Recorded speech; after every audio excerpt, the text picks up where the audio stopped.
Hi friend, मुझे उम्मीद है आप लोग अच्छे होंगे। मैं घनश्याम आप लोगों का डिवाइन इंग्लिश मंत्रा यूट्यूब चैनल पर स्वागत करता हूं। जैसा कि हम लोग पीछे सीख रहे हैं नरेशन टॉपिक को लेकर के, नरेशन की सीरीज को हम लोग कंटिन्यू किए हुए हैं। तो उसी नरेशन को सीरीज को लेकर के मैं फिर से आया हूं आपके पास बीच में एक बार पुनः। और पिछली वीडियो की अगर मैं बात करूं तो हम लोगों ने सीखा था इंटरोगेटिव सेंटेंस का डायरेक्ट इनडायरेक्ट बनाना। तो आज की वीडियो में हम लोग सीखने वाले हैं नेक्स्ट सेंटेंस, और नेक्स्ट सेंटेंस का नाम है इंपरेटिव सेंटेंस, जिसके बारे में सीखेंगे कि डायरेक्ट से इनडायरेक्ट किस प्रकार से बनाया जाता है। तो चलिए इसमें बहुत सारी बातें करेंगे कि मतलब सेड और सेड टू आता है तो उसको हम किस तरीके से कन्वर्ट करते हैं, और साथ ही साथ हम लोग ये भी जानने की कोशिश करेंगे कि इसमें जो सेड और सेड टू आता है तो वो किन किन भाव में बदलता है, इसमें सेंस के अकॉर्डिंग बदला जाता है। और दूसरा है कि मतलब कंजंक्शन हमारा किस रूप में लगेगा, तो ये सारी चीजें आपको मिलेंगी। यदि अगर आप पहले व्यूवर हैं इस चैनल पे तो आप उसको सब्सक्राइब करें और शेयर करें और लाइक करें, कमेंट करें, ये सारी चीजें। और वीडियो देखने के बाद अगर आपको जो कुछ भी फील होता है तो उन सारी चीजों को आप कमेंट में मतलब डील कर सकते हैं, और आपके जो भी प्रॉब्लम होगी यानी जो भी क्वेश्चंस होंगे उसके आपको सॉल्यूशंस दे दिए जाएंगे। तो चलिए बिना देर के हुए आज की वीडियो को हम लोग स्टार्ट कर लेते हैं, और आज देखते हैं कि आज के सेशन में हम लोग इंपरेटिव सेंटेंस को किस प्रकार से डायरेक्ट से इनडायरेक्ट कन्वर्ट करने में सफल होते हैं। तो आइए देखते हैं। तो ये रहा हमारा इंपरेटिव सेंटेंस। क्या बोलेंगे? Imperative sentence. जी हाँ, ये है इंपरेटिव सेंटेंस। ये रहा आपका इंपरेटिव सेंटेंस। जी फ्रेंड, तो इंपरेटिव सेंटेंस ये आप देख पा रहे हैं, और इंपरेटिव सेंटेंस में इंपॉर्टेंट क्या चीजें हैं उन चीजों को बताना। तो सबसे पहले इंपॉर्टेंट इसमें आता है अपना क्या, सबसे इंपॉर्टेंट अगर कोई चीज है इसमें तो वो अपना हो जाएगा कंजंक्शन। ठीक है, तो अगर हम बात करें कंजंक्शन तो इसमें कंजंक्शन क्या लगेगा, आपका टू लगेगा। ठीक है फ्रेंड्स, चलिए अब देखते हैं कि इसमें क्या दूसरा इंपॉर्टेंट है कि आपको डायरेक्ट से इनडायरेक्ट में बदलने के लिए किन किन चीजों का ध्यान दें। तो ये मान लीजिए डायरेक्ट हो जाएगा, और दूसरी तरफ हम क्या ले सकते हैं, दूसरी तरफ हमारा पॉइंट होगा इनडायरेक्ट का। ठीक है जी, तो इनडायरेक्ट। अब देखिए ये हुआ आपकी लाइन एक बन जाती है। ठीक है, अब यहाँ पे ये वाली लाइन, तो ये देखो ये हो जाएगा आपका क्या, डायरेक्ट की बातें करेंगे तो अब इसमें हम लोग यहाँ इस तरीके से करते हैं। ठीक, और यहाँ पे मैं ले लेता हूँ, चूंकि यहीं पे सीरियल नंबर की बातें कर लेते हैं। देखिए तो ये हो जाएगा आपका SN होता है, SN। ठीक, अब यहाँ पे कुछ भी नहीं है, ये हटा दें। देखिए अगर डायरेक्ट में आपको क्या मिलता है बाबू, डायरेक्ट में अगर आपको मिलेगा सेड, तो आप इनडायरेक्ट में क्या कर देंगे, सेड टू करेंगे। ठीक, तो सॉरी डायरेक्ट और इनडायरेक्ट सॉरी है, तो डायरेक्ट में आएगा आपका सेड और सेड टू आएगा। ठीक, अब देखिए इन्हीं चीज को बदलना है, तो यहाँ देखिए अगर आपको जो मिलता है आदेश का भाव मिल जाता है तो वहां पर सेड और सेड टू दोनों, यानी इन दोनों की परिवर्तन की बात। तो अगर ये मिलेगा तो ये किस में कन्वर्ट किया जाएगा, ये किया जाएगा ऑर्डर्ड में। ठीक, अगर ऑर्डर्ड भी हो सकता है, और यहाँ पे एक चीज और भी कर सकते हैं, तो ये चीजें हो जाएगी कमांडेड। किस में आ जाएगा, ये आएगा आपका कमांडेड में आएगा। अब यहाँ पर अगर मान लीजिए दूसरे पे बात करते हैं, दूसरा पॉइंट अगर हम लेते हैं तो यहाँ पे दूसरा पॉइंट जो लेंगे वो क्या रहेगा, देखिए दूसरा पॉइंट जो लेते हैं यहाँ पे इसको चेंज कर सकते हैं, या तो आप किस में कर सकते हैं, एडवाइज्ड में कर सकते हैं, और आप फिर किस में कर सकते हैं, सजेस्टेड में भी कर सकते हैं। एडवाइस्ड में भी कर सकते हैं, और किस में कर सकते हैं, सजेस्टेड। तो ये हो गया आपका सजेस्ट। अगर मैं तीसरी वाली की बात करूं तो आप यहाँ पे किस में कर सकते हैं, या आप यहाँ पे आस्क्ड कर सकते हैं। ठीक, अगर मैं चौथे की बात करूं तो आप यहाँ पे क्या कर सकते हैं, फॉरवर्ड कर सकते हैं। ठीक, अगर मैं पांचवें की बात करूं तो आप यहाँ पे रिक्वेस्ट कर सकते हैं। क्या कर सकते हैं, रिक्वेस्टेड कर सकते हैं। अगर मैं नंबर 6 की बात करूं तो आप यहाँ पे क्या कर सकते हैं, आप यहाँ पे अर्ज कर देंगे। नंबर 7 की अगर बात करूं तो आप यहाँ पे प्रपोज्ड कर सकते हैं। क्या कर सकते हैं, प्रपोज्ड।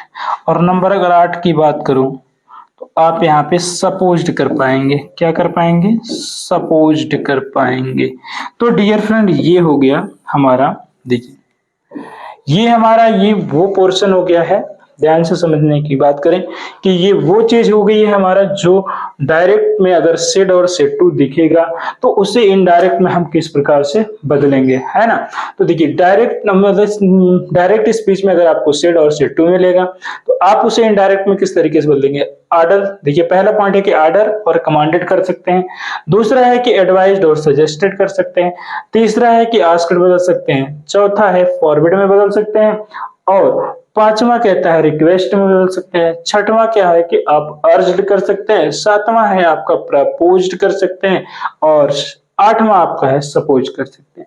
तो इतनी बातें आपको याद रखनी पड़ेगी आपके ये इंपरेटिव सेंटेंस का डायरेक्ट से इनडायरेक्ट बनाते समय सेड और सेड टू को चेंज करने के लिए। और वन इंपॉर्टेंट जो है आपका वो क्या है, कंजंक्शन तो टू है। तो मुझे उम्मीद है कि ये आपको समझ में आ गया होगा। अगर आप स्क्रीनशॉट लेना चाहते हैं तो आप ले सकते हैं, ठीक है फ्रेंड, तो ले लीजिए।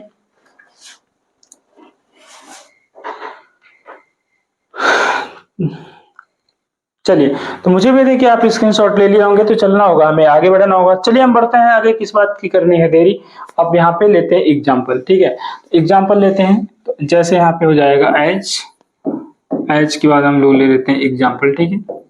चलिए, तो देखा गया यहाँ पे ही सेड, कामा इन्वर्टेड कामा लगा लिया गया। अब यहाँ पे ये कहता क्या है, ये कहता है ओपन दी डोर। क्या कहता है, ओपन दी डोर। ये कहता है ही सेड, वह बोला, क्या बोला है जरा देखिए, उसने कहा है कि मतलब ओपन दी डोर, दरवाजा खोलो। तो जस्ट वहां पे भाव कौन सा मिल रहा है आपको, भाव मिल रहा है आदेश का। किसका भाव मिल रहा है, आदेश देने का। और जब भाव मिले आदेश देने का तो सीधी सीधी बात है, ये देखिए कामा इन्वर्टेड कामा लगा हुआ है, तो ये क्या है, डायरेक्ट स्पीच है ना। हाँ भाई, ये तो क्या है, डायरेक्ट स्पीच ही है ना, किस बात का सोचना है कि नहीं। चलो देखो, तो यहाँ पे क्या करेंगे, यहाँ पर हम ले लेंगे इसको ऑर्डर्ड। क्या करना है, ऑर्डर्ड कर देंगे, और ऑर्डर्ड करने के बाद कामा इन्वर्टेड कामा हटाएंगे तो क्या लगाएंगे, टू लगाएंगे। अब यहाँ पर देखिए इधर प्रोनाउन नहीं है तो कोई भी परिवर्तन नहीं, सीधे सीधे कर दिया जाएगा, ओपन दी डोर कर दिया जाएगा। ये बहुत आसान है, बहुत आसान है। बस इसमें आपको सेड और सेड टू अगर परिवर्तन करना आ गया, यानी सेड और सेड टू का परिवर्तन अगर आपने सीख लिया तो पूरा नरेशन आप कर पाएंगे इंपरेटिव सेंटेंस का, वो भी एक आसान भाषा में। चलिए दूसरा मैं ले लेता हूं एग्जांपल यहाँ पे, दूसरा, ठीक है। तो दूसरा एग्जांपल इस तरीके से हो जाता है कि द ऑफिसर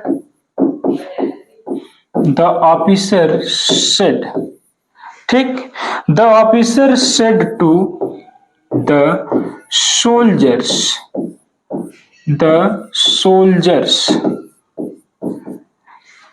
क्या कहता है, कहता है शूट द एनिमीज, यानी कि वो ऑफिसर कहता है सिपाहियों से कि शूट द एनिमीज, मतलब शत्रुओं को गोली मार दो। क्या कहता है भैया, गोली मारो, छोड़ो मत। अब शत्रु है, वार कर रहे हैं, जान को बचाना है या देश की रक्षा करनी है, तो दैट इज आपको शूट तो करना ही करना है। तो वही बात है कि यहाँ पर भी एक प्रकार का क्या हुआ, आदेश की भाव, मतलब आदेश का भाव मिला। तो मैं यहाँ पे ऑर्डर और कमांड में दिखाना चाहूंगा कि अगर कोई ऑफिसर है, अगर वो आपको कोई काम कहता है फोर्सफुली, उसमें क्या है कि मतलब एक ऑर्डर भी है, एक चीजें भी शामिल है, तो वहां पर आप क्या लगाएंगे, कमांड लगा देंगे। अगर जनरली कोई बात अपने को कह रहा है और आदेश के भाव लग रहे हैं तो वहां पर आप लगाएंगे ऑर्डर। तो यहाँ पर हम लोग क्या ले लेते हैं, यहाँ पर हम लोग लेंगे कि द ऑफिसर्स सेड टू को ही बदलना है, तो यहाँ पे बदल दिया जाएगा कि इसमें कमांडेड, ऑफिसर कमांडेड, ठीक, ऑफिसर कमांडेड द सोल्जर्स, ठीक। अब क्या, टू लगा देंगे, और यहाँ प्रोनाउन कोई नहीं है, तो बस यही वाली चीज है कि जो कुछ भी दिया है ना उसी को क्या करना है, वो कर देना है, shoot the enemies. Okay friend, मुझे उम्मीद है कि आप समझ पाएंगे होंगे इस चीज को। तो चलिए हम और भी एग्जांपल्स ले लेते हैं। थर्ड नंबर पे एग्जांपल जो लेंगे वो ये लेंगे। देखिए इस तरीके से थर्ड नंबर का एग्जांपल आपको लेना है, कैसे, बिल्कुल भागना नहीं भैया, इसको आसान भाषा में समझ पाएंगे। The mother said, mother said, माता ने, मम्मी ने कहा, वॉक स्लोली, यानी मम्मी ने क्या कहा है, सपोज अपने लड़के से कहा है कि मदर सेड वॉक स्लोली, मतलब माँ ने कहा है कि धीरे धीरे चलो। अब जब धीरे धीरे चलो तो वो क्या कह रही है, सुझाव देना चाह रही है, नहीं सलाह है उसकी बात में, वो राय का प्रस्तुत की है कि धीरे धीरे चलो। तो यहाँ पर देखिए ये हो जाएगा आपका, सीधे सीधे आप इसको कर पाएंगे, द मदर सेड की जगह क्या हो जाएगा आपको, देखिए इसको चेंज करेंगे तो सेड को किस में कन्वर्ट कर पाएंगे आप, एडवाइज में कन्वर्ट कर पाएंगे। तो द मदर एडवाइज्ड, क्या की है एडवाइस, कामा इन्वर्टेड कामा हटाएंगे तो टू लगाएंगे, और यहाँ पर फिर क्या कर पाएंगे आप, वॉक करेंगे, और वॉक के बाद क्या कर देंगे, स्लोली। यानी ये हो गया कि द मदर एडवाइज्ड, मदर ने सलाह दिया, टू वॉक स्लोली, किस प्रकार का सलाह दिया है, धीरे चलने का सलाह। मुझे उम्मीद है कि ये आपको एग्जाम्पल समझ में आ गए होंगे। अगर एग्जाम्पल समझ में आ गए हो तो स्क्रीनशॉट ले लीजिए, हम चलते हैं फिर आगे बढ़ते हैं, ठीक है।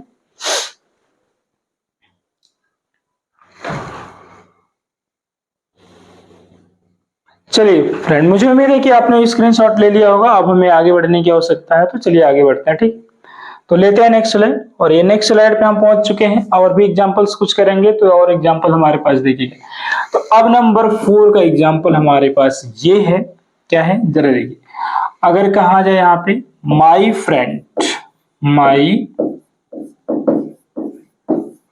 फ्रेंड सेड टू मी, मेरा मित्र मुझसे कहा, तो क्या कहा है देखिए, हेल्प मी, बहुत छोटी बात कहा उसने, ज्यादा बड़ी नहीं। तो देखिए my friend said to me, मेरा मित्र मुझसे कहा, क्या कहा है, वो कहता है भाई मेरी सहायता करो। अब बताओ मुझे जरा कि वो जब ये कहता है कि मेरी सहायता करो तो क्या वो आपको आदेश दे रहा है, बिल्कुल नहीं। क्या आपसे वो रिक्वेस्ट किया है, बिल्कुल नहीं। तो जब मामला एकदम इक्विवेलेंट हो, मतलब एकदम इक्वल हो, बराबर के भाव में कहा जाए, तो वहां पे सिर्फ अपनी बातें कह दी जाती हैं, वहां पे ना हम ये केयर करते हैं रिक्वेस्ट का, ना ही कोई ऑर्डर होता है। तो जब कुछ कहा वैसा होता है तो वहां पर हम लेते हैं आस्क्ड, और उसी आस्क्ड का मीनिंग क्या होता है, कहना। तो सेट को किस में बदला जाएगा, आस्क्ड में। देखिए तो यहाँ पर जब आप ये डायरेक्ट है, तो अब जब आप इनडायरेक्ट बनाएंगे तो यहाँ पे कैसे बना लेंगे, ये आपका रहा है इनडायरेक्ट का कॉलम, तो आप यहाँ पे बनाएंगे माई फ्रेंड, और फिर क्या कह देंगे, यहाँ पे कह देंगे आस्क्ड, फिर क्या हो जाएगा मी, कामा इन्वर्टेड कामा हटेगा तो क्या लगेगा टू, और ये वर्ब आपकी है हेल्प, तो हेल्प रहेगा, लेकिन मी को बदलेंगे फ्रेंड से। तो जब मी को बदलेंगे फ्रेंड से तो यहाँ पे क्या, मी अपना फर्स्ट पर्सन का प्रोनाउन है, जो बदलेगा आपका सब्जेक्ट, सब्जेक्ट आपके पास क्या है, फ्रेंड है, तो उससे आपको क्या मिलेगा, या तो ही या तो हिम मिलेगा, क्या मिलेगा, या तो ही, तो यहाँ पे क्या बदल के आएगा, हिम मिलेगा, ठीक है। तो चलिए अब लेते हैं हम नंबर 5 वाले एग्जाम्पल, और नंबर 5 वाले एग्जाम्पल में देखते हैं कुछ इस तरह से। देखिए ये यहाँ पे सी सेड टू मी, अब ये सी सेड टू मी, वो मुझसे कही बात, सही क्या कही है जरा देखिए, ये कहती है डोंट, ठीक है, ये इस तरीके से पढ़ा जाएगा, हाँ ये हल्का सा बस यहाँ पे कामा लगा लें, ये रहेगा डोंट, और यहाँ पे क्या है आज का, देखिए पहले आसानी से कहते तो डोंट डिस्टर्ब मी, लेकिन आज के एक नया फैशनेबल वर्ड आ गया है यहाँ पे, जो कि मॉडर्न कह सकते हैं, डोंट इरिटेट, ठीक है, क्या कहेंगे, डोंट इरिटेट मी। ये खास करके गर्ल्स का ज्यादा सेंटेंस है कि डोंट इरिटेट मी, है ना, इन्हीं का तो होता है फंक्शनों में जाए तो स्टाइल मारे, है ना, डोंट इरिटेट मी, इस तरीके से। तो जो स्टाइलिश हो जाता थोड़ा सा वही बदल जाता है, तो वहां पर आप देखेंगे कि क्या है, she said to me don't irritate me, वो मुझसे क्या कही है, तो मुझे परेशान मत करो। तो यहाँ पर क्या है कि एक तरीके से मना की है, और उस मना में आदेश का भाव है, ठीक। तो यहाँ पर देखिए क्या कर सकते हैं आप, सी अब यहाँ पे मैंने बताया कि जहां डोंट शुरू होगा उसी डोंट को किस में कन्वर्ट कर दीजिएगा आप लोग, फॉरवर्ड में। जहां डोंट आएगा उसको किस में कर देना है आपको, फॉरवर्ड में करना है। तो यहाँ पर आप किस में कर देंगे, डोंट मतलब सी फॉरवर्ड मी। ठीक, कामा इन्वर्टेड कामा हटाएंगे तो फिर क्या लगाएंगे, डू मतलब टू लगाएंगे, और ये डू नॉट तो कट गया, तो बचा कितना, इरिटेट बचा है।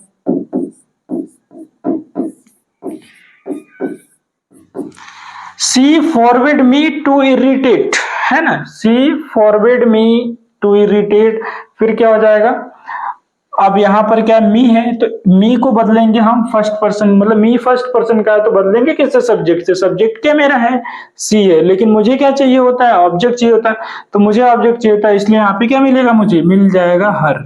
क्लियर, तो she forward me to irritate her, she forward me to irritate her. देखिए एक यहाँ पे और भी हम बना सकते हैं इसका, एक वर्जन और भी है, वो वर्जन कैसे बनेगा उसको जरा ध्यान दीजिए।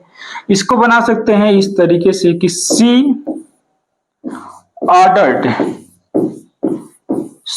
ऑर्डर्ड, अब ये निगेटिव है तो इसलिए कह दिया जाएगा नॉट टू, और फिर क्या, इरिटेट है, तो इरिटेट का तो आपको पता है कि इरिटेट रहेगा ही रहेगा। अब यहाँ पे फर्स्ट पर्सन का है तो इसे किससे बदलेंगे, सी से, तो सी से बदलने पे आपको हर मिल जाएगा। तो बिल्कुल आप यहाँ पे समझ पा रहे होंगे कि इसको दोनों तरीकों से बनाया जा सकता है, और ये दोनों तरीके से एग्जाम में नजर आता है। या तो इसमें आएगा सी फॉरवर्ड मी टू इरिटेट हर, या ये आएगा सी ऑर्डर्ड नॉट, ठीक है, सी ऑर्डर्ड नॉट, यानी कि सी ऑर्डर्ड यहाँ पे आपका छूट गया मी, तो यहाँ पे ले सकते हैं she ordered me not to irritate her. इस प्रकार से आप इसको समझ सकते हैं गाइस और बना सकते हैं। ठीक है, मुझे उम्मीद है कि ये आपको समझ में आ गया होगा। तो चलिए आगे चलते हैं। ठीक है, चलिए, तो हम पहुंच गए अगले वाली स्लाइड पे, और हम यहाँ पे सीखेंगे एक अगला पॉइंट। अगला पॉइंट क्या होगा कि मतलब कुछ और भी एग्जांपल्स लेंगे। तो चलिए कुछ और एग्जांपल ले लेते हैं। तो यहाँ पे अब हम लेते हैं नंबर 6 एग्जांपल, जहां पे कहा जाए सी सेट, ठीक, सी सेट कामा इन्वर्टेड कामा, ठीक है, हेल्प मी। देखिए अब ये कहता है कि सी सेट, सॉरी यहाँ पे हेल्प मी नहीं होगा, थोड़ा सा उसको रिक्वेस्ट कराना है। हाँ देखिए, कामा इन्वर्टेड कामा लगा लिया यहाँ पे, फिर यहाँ पे क्या कहना है, इस तरीके से प्लीज, फिर क्या है, हेल्प मी। देखिए सी सेट वो कही है, क्या कही है, वो कहती है कि प्लीज हेल्प मी, मेरी सहायता करो। तो कहीं ना कहीं वो रिक्वेस्ट कर रही है, विनती कर रही है कि मेरी सहायता करो। तो आइए, ना किसी से डरो, उसने तो विनती करा है। तो जैसे ही आपको प्लीज दिख जाएगा, उस प्लीज के बराबर आपको रिक्वेस्टेड लेना है। और साथ ही साथ एक बात का और भी आप याद रखें, और भी इन चीजों का केयर करें कि अगर उस प्लीज की जगह काइंडली होगा तो भी आपको रिक्वेस्टेड लेना है। ठीक है, तो चलिए समझते हैं। तो यहां पर क्या हो जाएगा, सी रिक्वेस्टेड, ठीक है, सी रिक्वेस्टेड, और फिर कामा इन्वर्टेड कामा हटाएंगे तो क्या लगाएंगे, टू लगाएंगे, और हेल्प का क्या करेंगे, हेल्प का हेल्प ही रहने देंगे, लेकिन मी को बदलेंगे सी से, तो क्या हो जाएगा यहाँ पर हर। तो ये मुझे उम्मीद है कि आपको समझ में आ गया। She requested to help her, she requested to help her, ये आपका बनके तैयार हुआ। चलिए हम एग्जांपल और भी ले लेते हैं, नंबर 7। इसमें एक और आता है जो कभी कभी मुश्किल कर देता है, she said comma inverted comma please do not, यानी डोंट, वही है इरिटेट मी, देखिए, तो यहाँ पे थोड़ा सा प्लीज वाला जो है वो अंतर हो सकता है, क्योंकि ये प्लीज थोड़ा सा अलग था, ये प्लीज थोड़ा सा अलग है। अलग किस लिए है? क्योंकि इसमें डू नॉट का प्रयोग कर दिया गया, इसलिए ये अलग है। ठीक है, तो कोई बात नहीं, हम डरेंगे नहीं, इसे बना लेंगे। मुझे उम्मीद है कि आप लोग इसे बना लोगे। चलो मिलके बनाते हैं। तो जैसे ही प्लीज दिखेगा, ये पता है कि प्लीज बराबर रिक्वेस्टेड तो मिलेगा, लेकिन जब इसमें क्या आएगा, डू नॉट का प्रयोग हुआ, तो यहाँ पर भी समझ लेना बात है कि यहाँ पर क्या समझ में आना चाहिए, यहाँ पे नॉट आना चाहिए, है ना। तो इसके लिए हमारा बनेगा ऐसे, सी रिक्वेस्टेड, सी रिक्वेस्टेड। अब ये तो हो गया सी रिक्वेस्टेड, फिर क्या लगाएंगे, नॉट, और फिर लाएंगे अपना इन्वर्टेड कामा वाले ये हटा करके टू। अब यहां तक की मामला हट गया, बचेगा क्या, इरिटेट। तो यहाँ पे क्या कर दिया जाएगा, इरिटेट कर दिया जाएगा, और मी को बदलेंगे सी से, तो क्या मिल जाएगा आपको, ये मिल जाएगा आपको हर। तो मुझे उम्मीद है डियर फ्रेंड ये आपको समझ में आ गया होगा। दोनों ही प्लीज, चाहे वो पॉजिटिव वाला हो चाहे वो नेगेटिव वाला हो। तो यहाँ पर क्या बना है, she requested not to irritate me, अर्थात उसने रिक्वेस्ट करा भैया परेशान मत करो। आई होप ये समझ में आ गया आपको। चलिए एक एग्जांपल और लेते हैं। अगला एग्जांपल हमारा 7वें नंबर का है, रिक्वेस्टेड के बाद। चलिए अब यहां देखा था, द सर्वेंट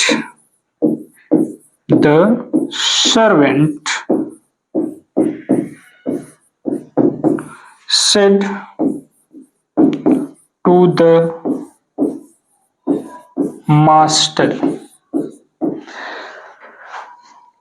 मास्टर हो गया, फिर कहता है इंक्रीज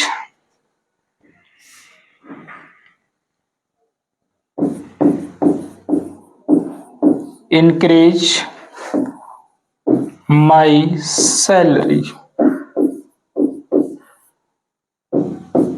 देखिए, the servant said to the master increase my salary. नौकर ने मालिक से कहा है कि मेरा वेतन बढ़ा दो। तो ये जाहिर सी बात है, सोचो नौकर तो नौकर ही है, आदेश तो देगा नहीं, विनती किया नहीं क्योंकि प्लीज उसने लगाया नहीं। तो जब उसने ना ही आदेश दिया है ना उसने क्या किया है, प्लीज बोला है, लेकिन ये बात सत्य है कि वो उसके बोलने का जो आवाज है वो विनम्रता से भरा था। बेशक उसने विनम्रता वाले शब्दों का प्रयोग नहीं किया। तो जब वो विनम्रता से शब्द बोला है, मतलब विनम्र आवाज में बोला है और विनम्रता का शब्द यूज नहीं किया है, तो ऐसे ही में हमारा यूज होता है अर्ज्ड, यानी आग्रह करना, कि विनम्रता वाले भाव जरूर हो लेकिन शब्द वहां पे नहीं हो। तो आई होप आप समझ पा रहे होंगे। चलिए यहाँ पे बदला जाए, क्या बदलेंगे यहाँ पे, द सर्वेंट सेड टू की जगह क्या कर दिया जाएगा, अर्ज्ड, क्योंकि नौकर ने मालिक से आग्रह किया। Urged the master. अब कामा इन्वर्टेड कामा हटेगा तो टू लगेगा, इसमें कोई शक नहीं है। इंक्रीज को इंक्रीज ही रहने देंगे, यहाँ पे तो बिल्कुल कोई शक की बात नहीं। हाँ, माई शब्द को बदला जाएगा, वो किससे बदला जाएगा, तो माई शब्द आएगा आपका सर्वेंट से बदलने। तो अक्सर सर्वेंट को यहाँ पे मेल डोमिनेटिव होने की वजह से हिज लेते हैं, तो यहाँ पे ही रहता, लेकिन ये क्या है, माई वाला शब्द, तो यहाँ पे क्या आ जाएगा, हिज, और सैलरी की जगह क्या हो जाएगा आपका, सैलरी। आई होप फ्रेंड ये आपको समझ में आ गया होगा कि the servant urged the master to increase his salary. ये आपको समझ में बिल्कुल आ गया होगा। तो चलिए बिना देर के हम लोग चलते हैं, थोड़ा सा और आगे बढ़ते हैं और कुछ इसमें एग्जांपल लेते हैं। ठीक है, ये रहा आपका अगला स्लाइड। तो चलिए हम अगले नंबर पे चलते हैं। तो एग्जांपल नंबर ले लेते हैं 9 और यहाँ पे सीखते हैं एक अच्छा सा साइन। देखिए अब यहाँ पे क्या आता है, यहाँ पर लिया जाए she said comma inverted comma let's play cricket. ठीक है, she said let's play cricket. वो कहती है चलो चले क्रिकेट खेलें। वो क्या कहती है, चलो चले क्रिकेट खेलें। तो यहां पर देखना कि जिस प्रकार से आपको प्लीज होने पर आप सेड को और सेड टू को रिक्वेस्ट में बदलते हैं, ठीक उसी प्रकार से अगर लेट्स से सामने आए तो आप उसको किस में बदलेंगे, प्रपोज्ड में बदलेंगे। किस में बदलेंगे, फिर से सुने, उसको आप किस में बदलेंगे, प्रपोज्ड में बदलेंगे। ठीक है, तो चलिए अब यहां पे देखिए, यहां सीधे सीधे कर सकते हैं सी प्रपोज्ड, शी प्रपोज्ड, ठीक है, शी प्रपोज्ड, फिर इसके बाद क्या हो जाएगा, प्रपोज्ड, शी प्रपोज्ड फॉर, अब इसमें आईएनजी लगा देंगे, for playing, for playing cricket, for playing cricket.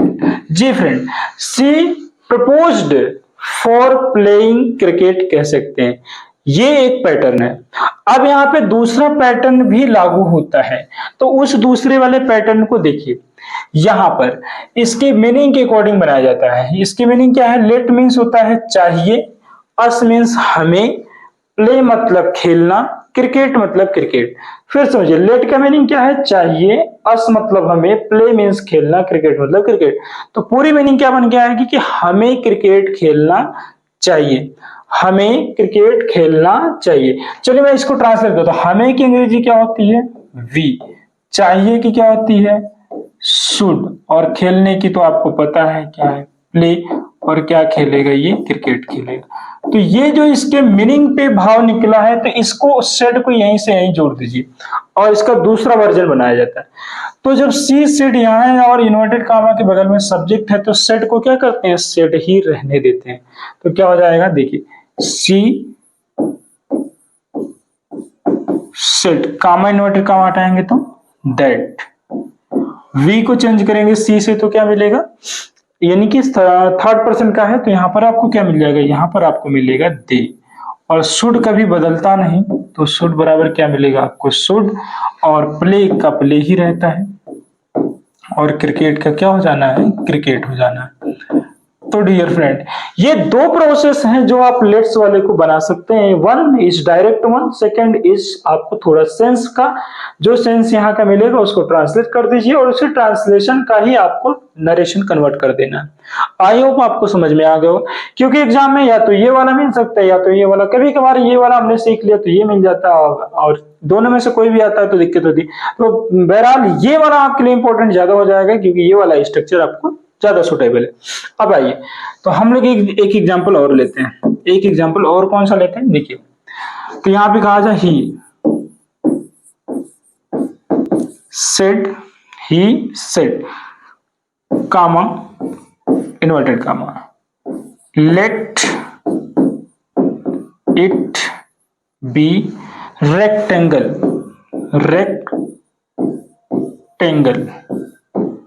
देखिए, अब ये आपके पास एक ऐसा सवाल है जो कहता है कि ही सेड, उसने कहा है लेट इट बी रेक्टेंगल कहा है।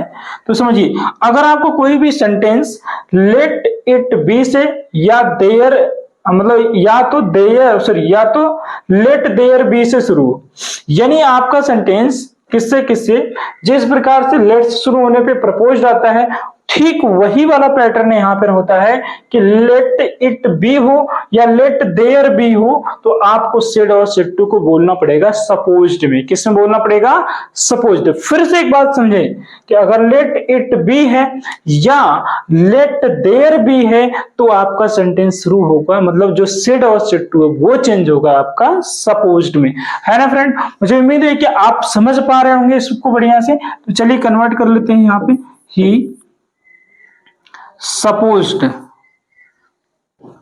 हाँ, ही सपोज्ड, ऐसे बिल्कुल, ही सपोज्ड दैट,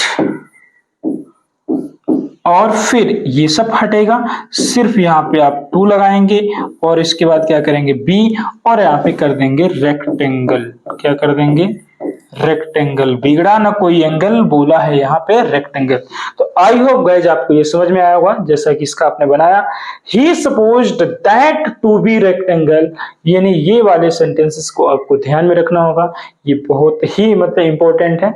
आपको, मुझे उम्मीद है कि आपको समझ में आ गया होगा, तो आप स्क्रीनशॉट इसका ले सकते हैं, ठीक है।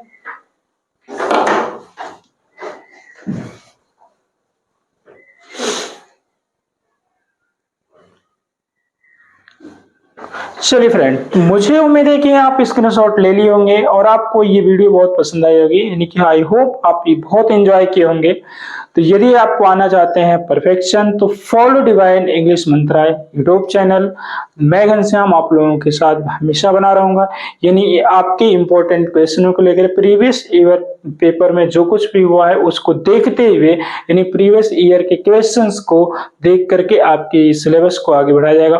और इसमें आप पूरा सीख सकते हैं, मतलब ग्रामर कंप्लीट, चाहे आप एकेडमिक के हों या आप कॉम्पिटिटिव हों, चाहे आपका लेवल एसएससी, सीजीएल, एमटीएस या किसी भी लेवल का है। अब यदि आप स्टूडेंट हैं 9, 10th, 11th, 12th के भी हैं तो भी आप ग्रामर को कंप्लीट कर सकते हैं। ग्रामर आप अगर अच्छे ढंग से रखते हैं तो आपके लिए स्पीकिंग करना भी आसान होगा और it is very beneficial for you, so you must join, subscribe Divine English Mantra YouTube channel for your grand success and for your perfection to achieve your selection। I hope आप समझ गए होंगे। तो आज के वीडियो में इतना ही है, तो thank you so much for watching my video. बाकी मिलते हैं नेक्स्ट वीडियो में, तब तक के लिए बाय।